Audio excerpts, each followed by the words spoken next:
यति बेला हामी दाङ देउखुरी गढवा गाउँपालिका वडा नम्बर 1 मा अवस्थित हाम्रो यस बढहरा गाउँमा चाहिँ आएका छौँ र यहाँ चाहिँ हाम्रा हिजोका दिनका विद्युत सेवा सम्बन्धी केही पहलगत भिडियोहरूमा चाहिँ एक बहिनीले चाहिँ मलाई म्यासेज गर्नुभयो इनबक्समा।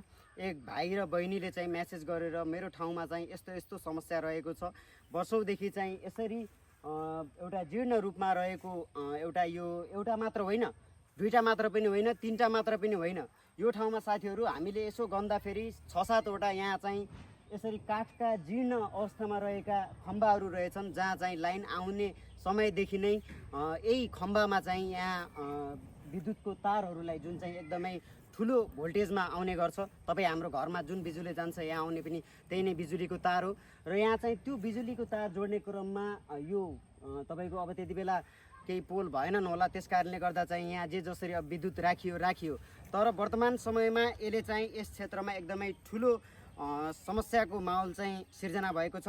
हामीले चाहिँ गुनासो पश्चात यस ठाउँको स्थलगत अवलोकनका क्रममा यस क्षेत्रमा लामो समयदेखि चाहिँ विद्युत प्रसारणका लागि प्रयोग हुँदै आएको एउटा पुरानो तथा जीर्ण काठको विद्युत पोल अत्यन्तै जोखिमपूर्ण अवस्थामा चाहिँ हामीले यहाँ फेला पार्यौं छौँ र यो चाहिँ यहाँ देखि पनि रहेको छ साथीहरू। र यो विषयमा केवल विद्युत सेवासँग सम्बन्धित सामान्य समस्या मात्र नभएर यो हामी मानव जीवनको चाहिँ प्रत्यक्ष रूपमा स्थानीय नागरिकको ज्यान, घर परिवार, बालबालिका, पशु चौपाया तथा सार्वजनिक सुरक्षासँग चाहिँ जोडिएको एउटा गम्भीर विषय हो। जीर्ण काठको पुल जुनसुकै बेला पनि यहाँ ढल्न सक्ने अवस्थामा रहेको छ। विद्युत चुहावट वा सर्ट भएर चाहिँ यहाँ आग लागे पनि हुन सक्नेछ।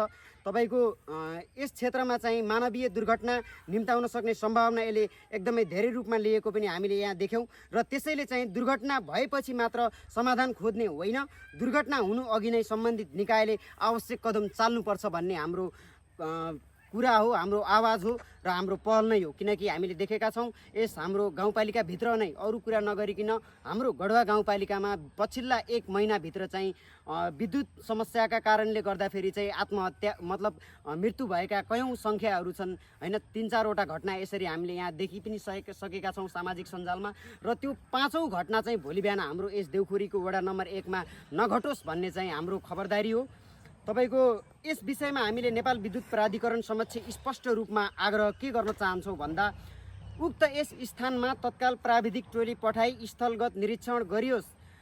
जोखिमपूर्ण अवस्थामा रहेको पुरानो यस काठको पोललाई तत्काल हटाई यसको स्थानमा मापदण्ड अनुसारको बलियो सुरक्षित पक्की विद्युत पोल जडान गरियोस्। यहाँ यो एउटा मात्र होइन, यस्ता 6-7 वटा छन् है। तपाईको तेस्रो चरणमा छ विद्युत तार, पोल तथा सम्पूर्ण संरचनाको प्राविधिक परीक्षण गरी सम्भावित जोखिम क्षेत्रमा चाहिँ यो जोखिमलाई न्यूनीकरण गरियोस्। चौथो तहमा विद्युत प्राधिकरणलाई के भन्न चाहन्छौँ भनेपछि यस क्षेत्रका स्थानीय नागरिकको सुरक्षालाई प्राथमिकतामा राख्दै यस समस्याको तत्काल समाधान चाहिँ विद्युत प्राधिकरणले गरोस्। हामी सम्बन्धित निकायको विरोधका लागि मात्र होइन, जनताको सुरक्षा र सुरक्षित विद्युत सेवाका लागि पनि आवाज सदैव बुलन्द पारिरहेका हुन्छौँ। स्थानीय नागरिकको समस्या देखेपछि आवाज उठाउनु अधिकार हो र सम्बन्धित निकायले सम्भावित दुर्घटना हुनु अघि नै त्यसको समाधान गर्नु र आफ्नो जिम्मेवारी पनि एउटा पालना गर्नु हो।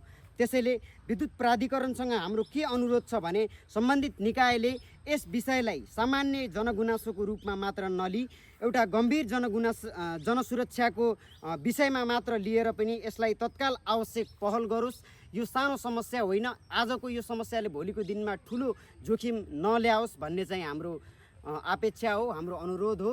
र तपाईहरु देख्न सक्नुहुन्छ यहाँ विद्युतको तार तपाईको पोल मात्र समस्या नभएर यहाँ तारहरू पनि एकदमै झुनिरहेको अवस्था छ हैन। यहाँ मात्र नभएर देउखुरीका धेरै ठाउँहरुमा चाहिँ यी हामी गरिब जनताहरू यसरी यस्ता चाहिँ झुप्रा झुप्री घरहरू पनि यहाँ भएका हुन्छन् हैन। यो यहाँ चाहिँ यो विद्युतको तार चाहिँ पटक पटक सर्ट सर्किटहरू भइरहेको, यहाँ चाहिँ झिल्का आइरहने, तपाईको बेला बखतमा चाहिँ यहाँ आगो समेत बोल्ने किसिमका कुराहरू चाहिँ यहाँका स्थानीय समुदायबाट आएको छ सूचना। त्यसकारणले विद्युत प्राधिकरण लमैसँग 2 हात जोडेर हामी अनुरोध गर्दछौँ, जनताको सुरक्षा नै पहिलो प्राथमिकतामा चाहिँ हामीले राख्नुपर्छ। अरू कुरा चाहिँ हेर्दै गरौँला, बुझ्दै गरौँला, बनाउँदै गरौँला। अहिलेलाई यति नै। धन्यवाद। जय नेपाल, जय मातृभूमि, जय।